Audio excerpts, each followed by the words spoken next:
I want to thank you all. Is it on? Yeah, okay. I want to thank you all for coming at this new time.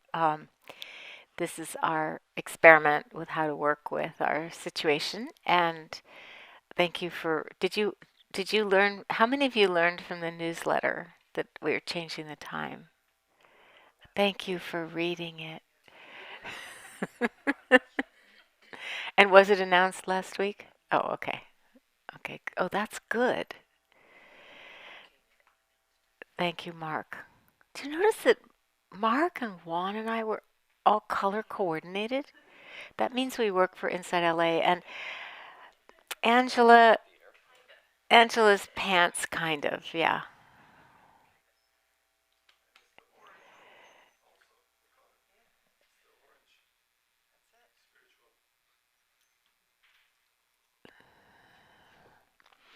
So I'm Trudy. I'm the founding teacher here at InsightLA, and this is Jack Kornfield, um, who happens to also be, he's my colleague and co-teacher, and also my husband. And so we're experimenting. Is there anybody who's never been here before, who's here for the first time? Oh, right, right. Hi. So I just want to explain that we ordinarily have one large group at 10, but that a couple weeks ago I invited our landlady up to hear Mystic Tiger, the band who came and played their Love Warrior Dharma song before the sitting group, and the place was packed. And she realized that we were like way over the fire laws, and we didn't know. We knew we had to keep the downstairs, couldn't use it as storage. We followed what we knew, but we didn't know that piece. So her suggestion was that we put out 49 chairs and then turn away the other 49 people who come. And we said that doesn't really, that's not a good plan for turning people away from the teachings when actually we want to offer them to the most people possible. So we devised this plan that we would do these two consecutive groups while we search for another space. And I say this to you because if any of you know of, a space that can hold 100 people comfortably and safely, please let us know. Okay. So Jack is going to lead a meditation this morning on the theme of this morning's teaching is equanimity. Equanimity in the face of changes that you may not have chosen. And so that's our theme for this morning. And we'll share the teaching. And I guess everything will be the same except we have just a little less time. That's all. Let's see if this mic is working. It is. Actually, it won't be quite the same because what I want to do is actually do some teaching about equanimity and then do it as a guided meditation. And then Trudy will add some other teachings and then we'll have a conversation. Oh, right. We did discuss this. We did talk about that. Yeah, remember? It's yes. All coming yes, back to dear. Me.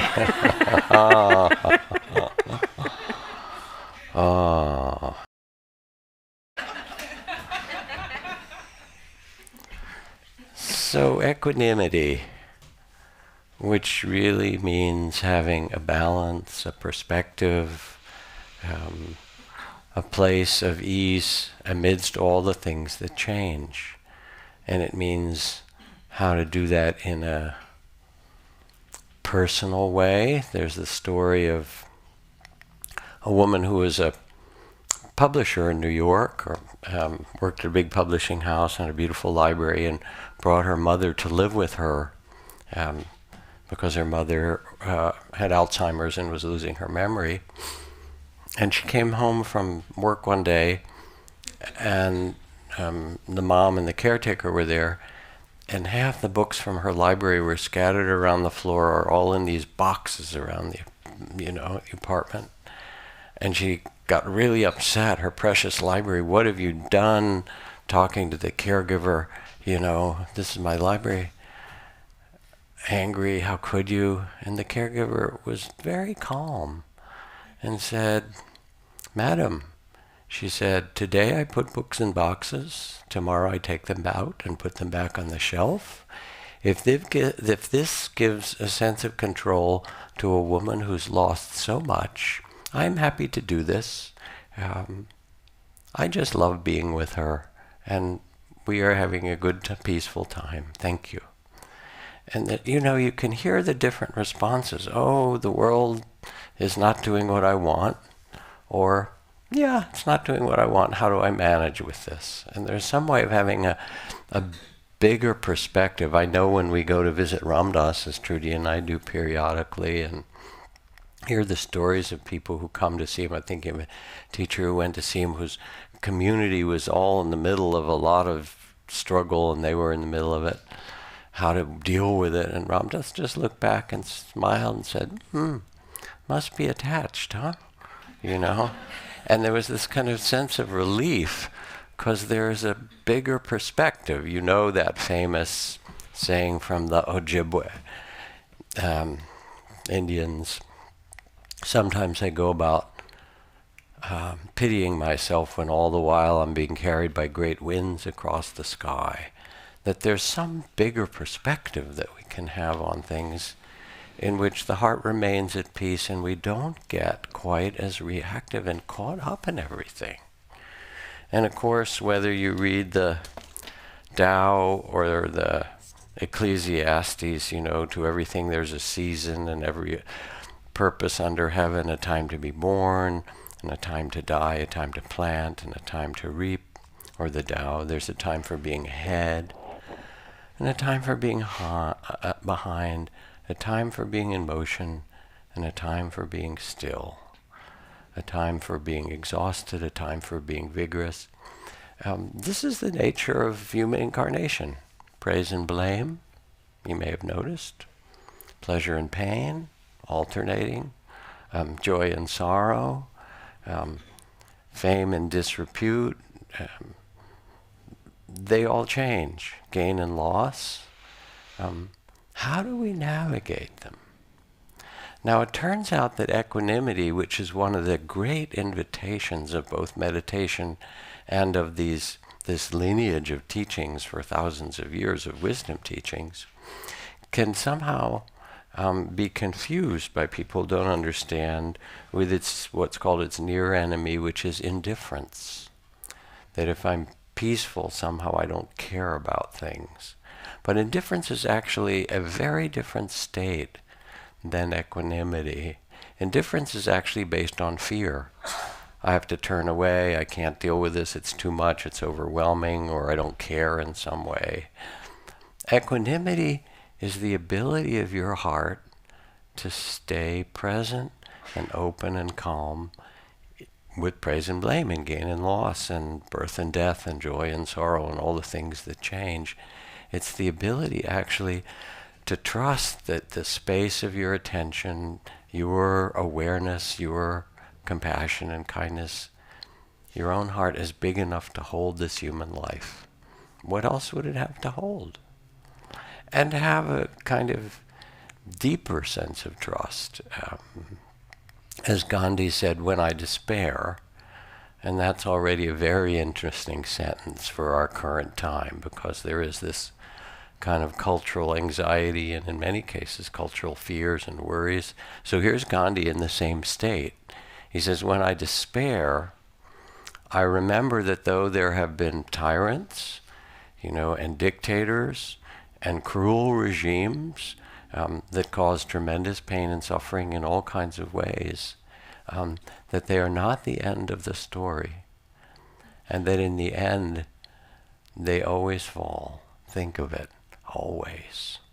And so he has this really big perspective that we're in a personal dance and a cultural dance that has periods of suffering and periods of beauty, and it doesn't actually serve us to add to the conflict in our personal life or in the society around by being so reactive to it. And yet we can care for things, but we care for them in a very different way with a peaceful heart. And most of you have heard this little passage from Zen Master Thich Nhat Hanh, where he said, when the crowded Vietnamese refugee boats met with storms or pirates, if everyone panicked, all would be lost. But if even one person on the boat remained calm and steady, it was enough. It showed the way for everyone to survive. And so in some way, when you reflect in these times, there is one person who's being invited and maybe the perfect person to remain calm and centered. And who would that be? As Miss Piggy says, moi, you know? So it's actually an act of courage to find your peaceful heart. It's an act of respect for yourself and others. And it's not a withdrawal in any way, but it's a deeper trust that we human beings have the capacity to be present and hold this life. I mean, what other life would you want to hold? In a great and wise heart. It also means, I'm sorry to say, but also happy to say, giving up a little bit of the illusion of control. You know, just in case you hadn't noticed. It is uncertain. It will continue to be uncertain. What's going to happen tomorrow? Completely uncertain. What will happen to you, to people around you? We don't know. Somerset Maugham, said there are 3 rules for writing the great English novel. Unfortunately, no one knows what they are, right? So we can have our ideas of how we organize the universe, but the fact is that what's given to us is the reality of the present with its joys and sorrows, its beauty and its ocean of tears. And can we stay present for it and then respond from a peaceful heart? That really is the game. Because if you go into an emergency situation, you go, and maybe you might say, well, what about the climate emergency? What about this and that? Generally speaking, it's more helpful to enter with a peaceful heart, like that person on the refugee boat, than to be all reactive about it. So as we begin to do this equanimity practice, part of it is to reflect on the value of a peaceful heart and what it means. T.S. Eliot's line, he writes, teach us to care and not to care. Teach us to sit still even among these rocks. So it's both to care in some very deep way for this precious life we have, and also not to care in that kind of reactive attachment. And instead reflect on what is it like to live with a peaceful heart. And who do you know that really carries a place of steadiness and peace? And in difficult times, isn't that something beautiful to be around, to sense, to work with or be with? And it doesn't mean that we don't care at all. It means we care in a very different way. Now there's one more little piece before I teach the equanimity practice, and this practice is much like the practice of loving kindness or compassion and so forth. It uses some simple phrases and imagery that are intentions or that invite in us the quality of peace and equanimity. And the phrases are, may I see the arising and passing of all things with balance and equanimity. May I be open and balanced, at ease amidst it all, and so forth. May I live with a peaceful heart. Then you start to visualize other people that you wish would also carry the spirit of a peaceful heart to navigate this world and to care for this world. And there's a very difficult phrase at the end that's used, or a powerful one, that I have to explain. And that is,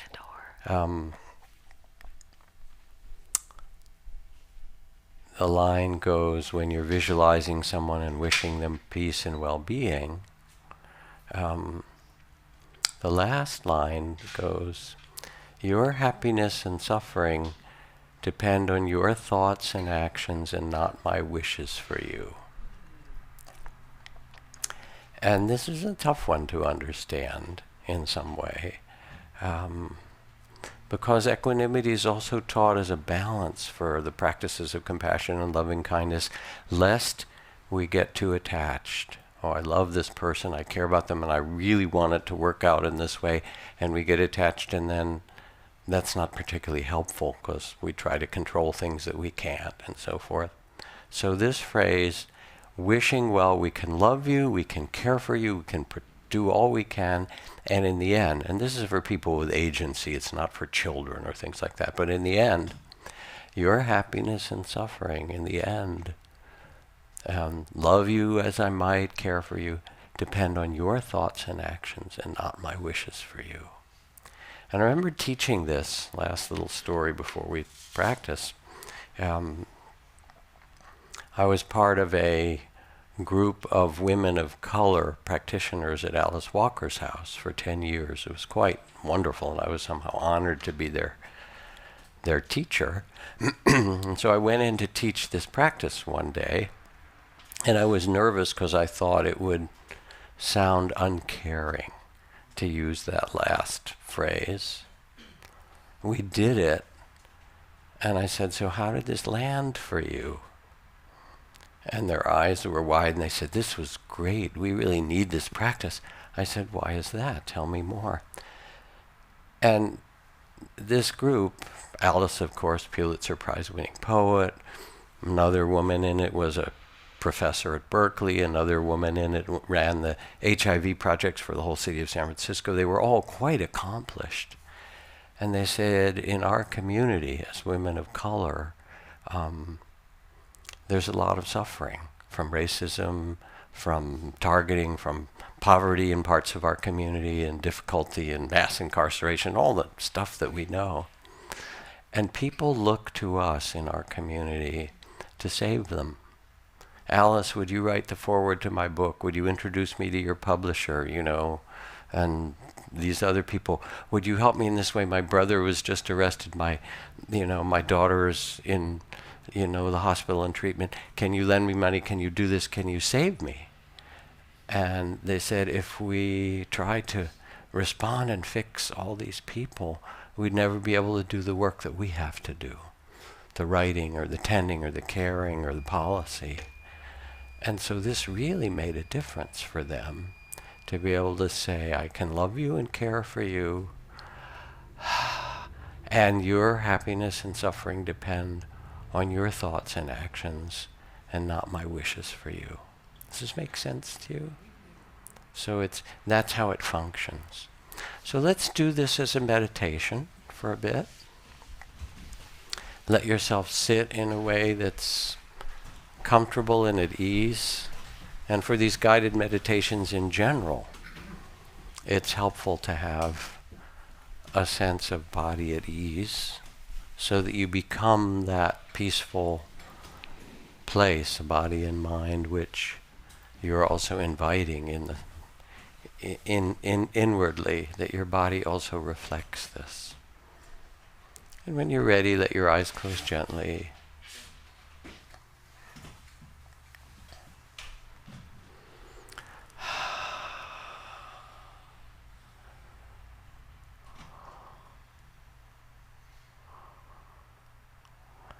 And again, maybe reflect a little on the value of caring for the world, all that matters, and living with a peaceful heart.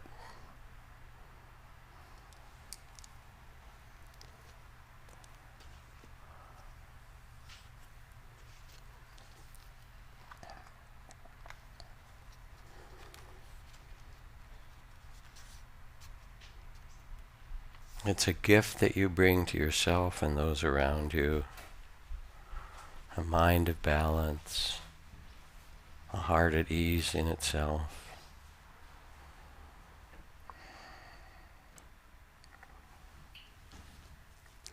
And then sense that this is possible for you. That by inviting or invoking the sense of equanimity and balance, that you're reminding yourself that you can live in this way.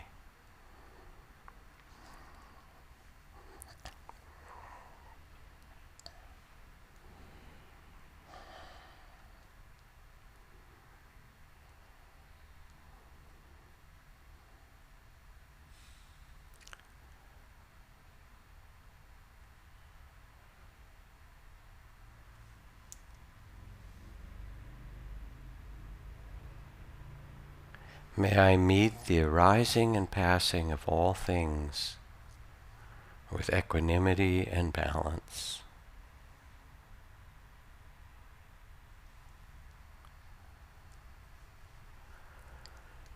May I be open,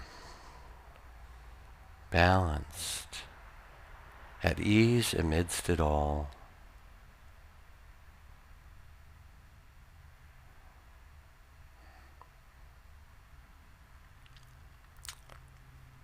May I live with a peaceful heart.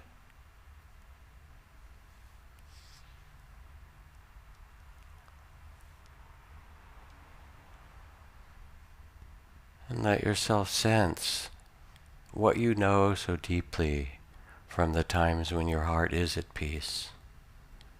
That this is possible for you to nurture and deepen. May I live with a peaceful heart.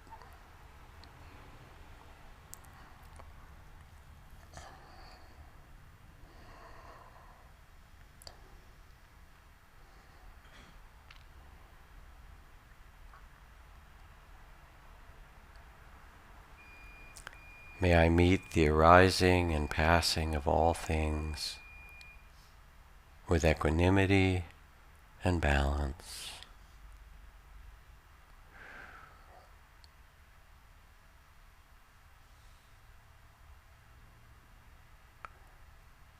May I be open, spacious,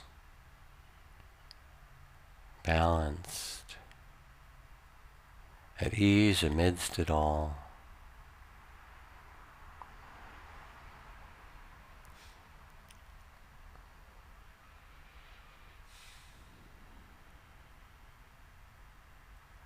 May I live with a peaceful heart.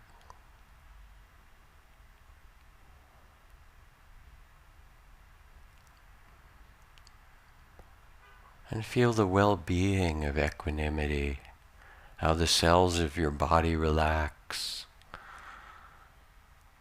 how this spaciousness of presence and ease opens. The vastness, you can hold it all with graciousness, and balance and ease.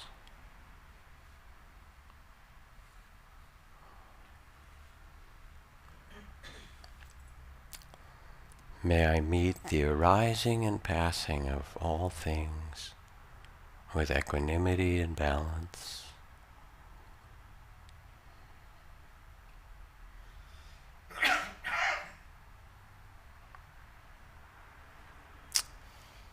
May I live with a peaceful heart.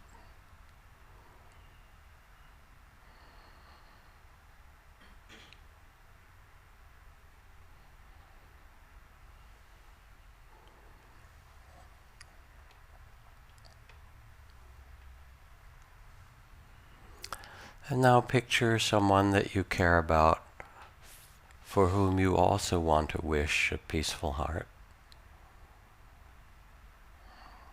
Think of them, remember them, envision them in any way you can.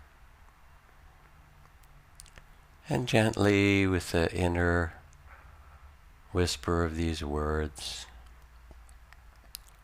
as you envision them, may you meet the arising and passing of all things with equanimity and balance.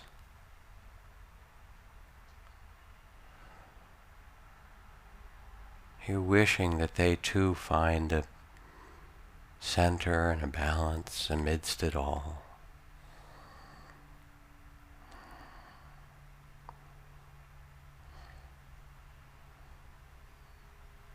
May you, dear one, be open, balanced, at ease amidst it all.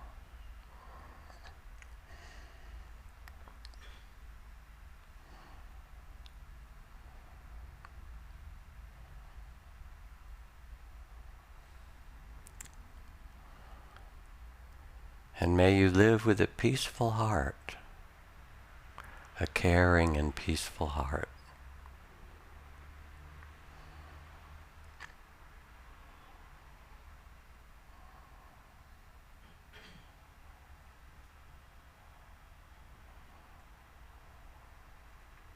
Now add the intention, the phrase, while I can love and care for you, in the end your happiness and suffering depend on your thoughts and actions and not my wishes for you.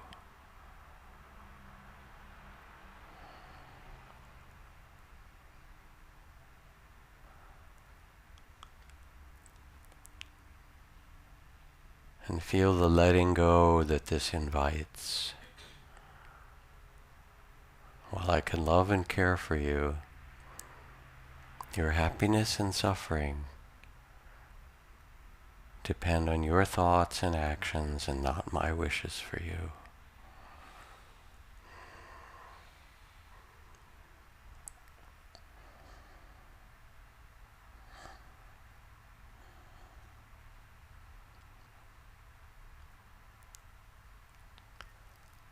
May you meet the arising and passing of all things with equanimity and balance.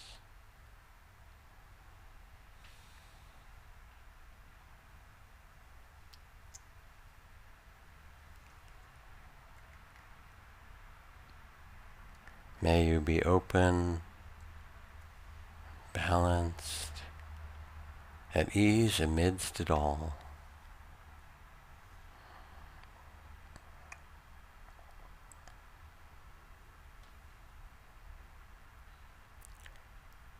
May you live with a peaceful heart.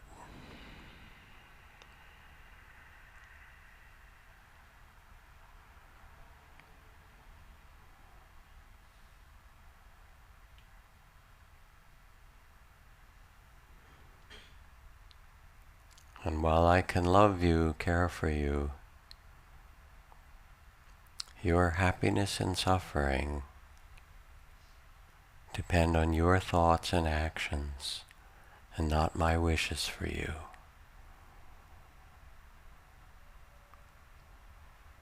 May you find a peaceful heart in yourself.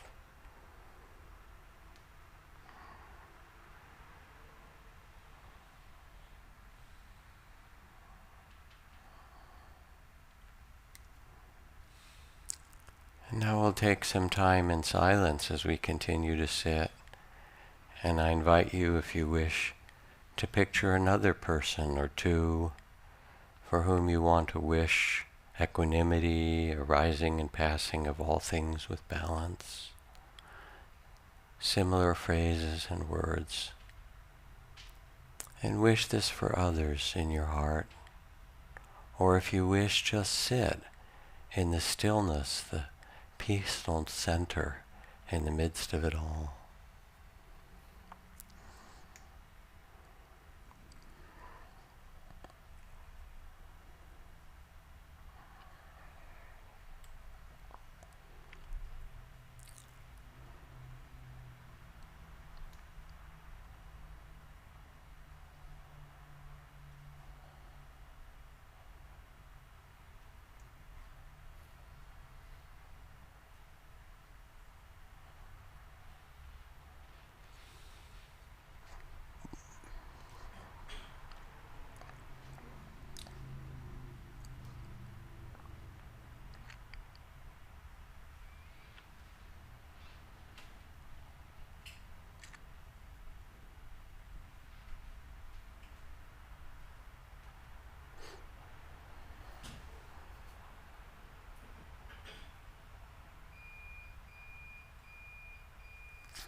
You can picture people you care about.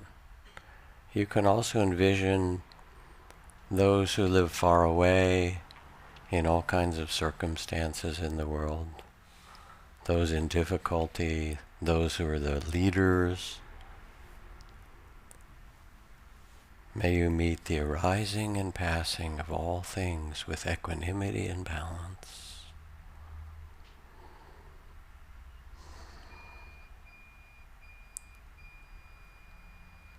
May you be open, balanced, at ease amidst it all.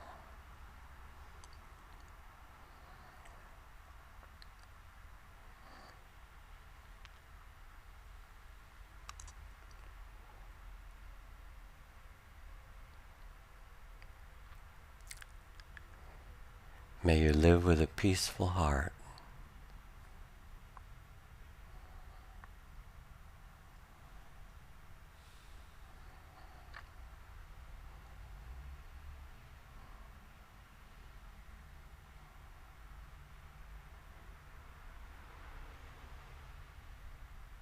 And while I can care, your happiness and suffering depend on your thoughts and actions, and not my wishes for you.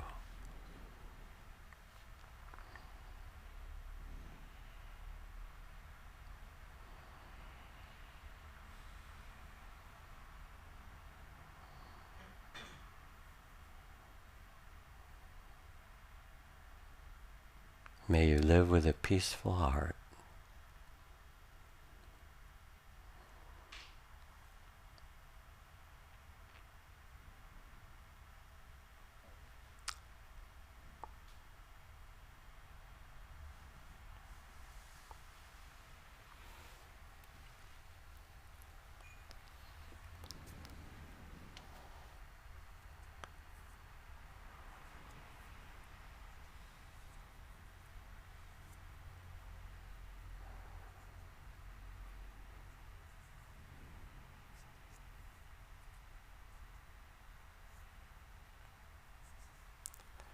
And finally, when you hear the bell,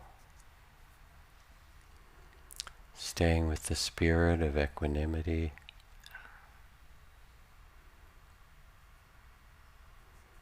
let your eyes open and look around at those seated around you and wish for each one that you see, may you live with a peaceful heart.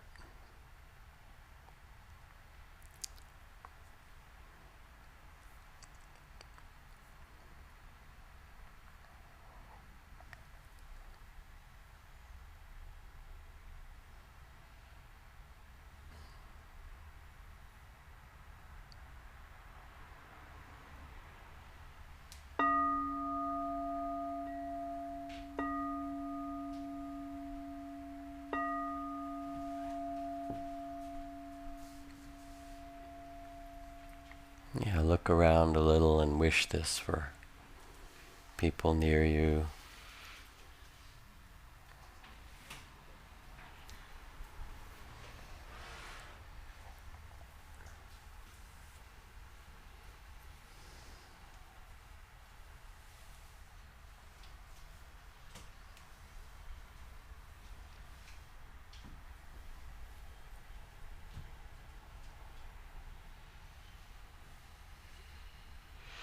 Thank you, Jack.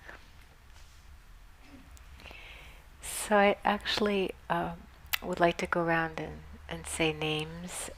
If we can just pause our camera for